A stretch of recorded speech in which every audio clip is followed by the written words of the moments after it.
Want to see more cool videos on our channel? We do, so press this bell and enable to send notifications. Number 7. Glass cleaner.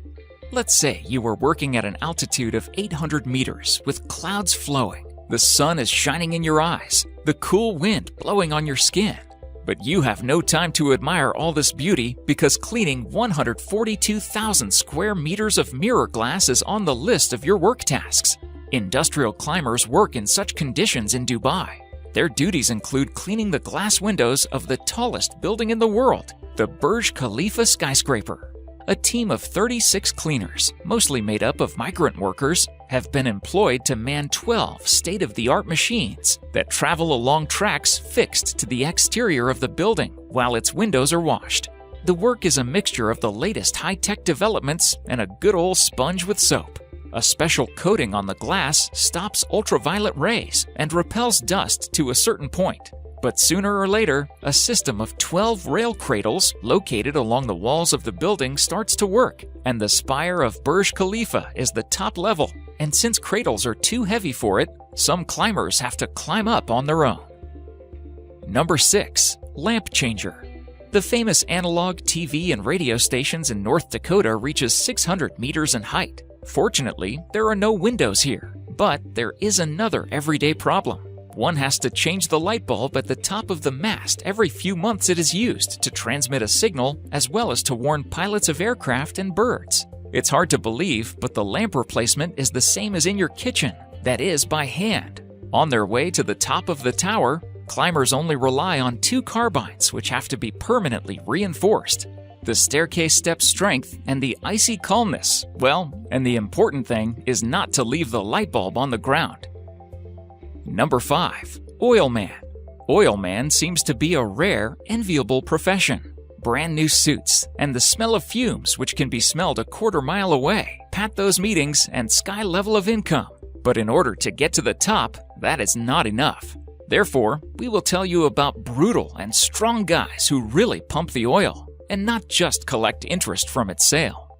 Oil drillers are away from civilization in basic medical care for long periods of time. When dealing with flammable substances, they are at risk of suffering from fire or explosion at every second of their working day, and constant physical stress under the conditions of high temperature, strong vibrations, and having constant concentration of attention while controlling the most complicated machinery. It's the job of your dreams, isn't it? Number 4. Poison extraction. Extracting poison from snakes is nerve-wracking and dangerous for sure. A herpetologist, the so-called reptile specialist, holds a poisonous snake by the head and forces it to bite a latex membrane on a poison receptacle where the poison is collected after the bite. There is another way in which the second specialist, with the help of electrodes, stimulates the muscles of the snake around the poison glands and makes them react. The question is, what is that risk for? The fact is, this poison helps prevent the effects of snake bites by making an antidote. And in order to make this one, you have to have samples of poison. Besides that, it is also used in many other medications. Therefore, vipers, rattlesnakes, cobra, and other worthy representatives of amphibians have to be shared. Number 3. Hot gloves. Imagine the following. Power lines at the height of several meters above the ground. A helicopter flies up to them, and a person lands directly on the wires. This person is conveniently arranged on the wires and begins their work. This sounds like an unrealized script from a James Bond movie, but these are quite real electricians working with high-voltage power lines with their bare hands. In order to reduce the risk of their work, they wear special current-carrying clothing because it's not possible to isolate workers from the ground like ordinary mounters. There is even a special team for work with high-voltage lines in England. The members are called hot gloves, for obvious reasons. Number 2. Smoke jumpers. Jumping with a parachute itself is an occupation not for the faint-hearted. And what about those who walk from the side of a plane to fight forest fires in hard-to-reach places at an early stage? In the US, the profession of a firefighter parachutist, or as they are called, smoke jumpers, is one of the most prestigious jobs. About 50 people applied for every open vacancy, and there are about 40 vacancies in every state.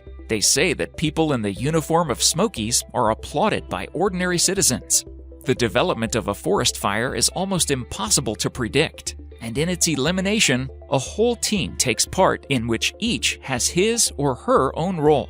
It's not enough to be strong and courageous. The lives of smokejumpers often depend on the correctly chosen strategy of extinguishing the fire and choosing the place of landing. Number 1. Diver welder. Another profession which is faced immediately by two elements is a diver welder. These two things seem to be incompatible: electricity and water. But due to the intensive evaporation of water and the release of gases, a bubble forms inside of which the arc burns and equipment and welding electrodes operate under a water layer of any depth. However, this does not negate the need to observe the strictest safety precautions. Difficult work and cumbersome equipment for the diver, poor visibility, and unstable positions are a real hazard. Any wrong movement or even an unpredictable flow of current complicates welding, so it is not surprising that only experienced divers are allowed to do this kind of work. Thank you so much for watching, and if you enjoy the video, please let me know by clicking the like button. Do share, write a comment, and don't forget to subscribe so that you can catch up my next video.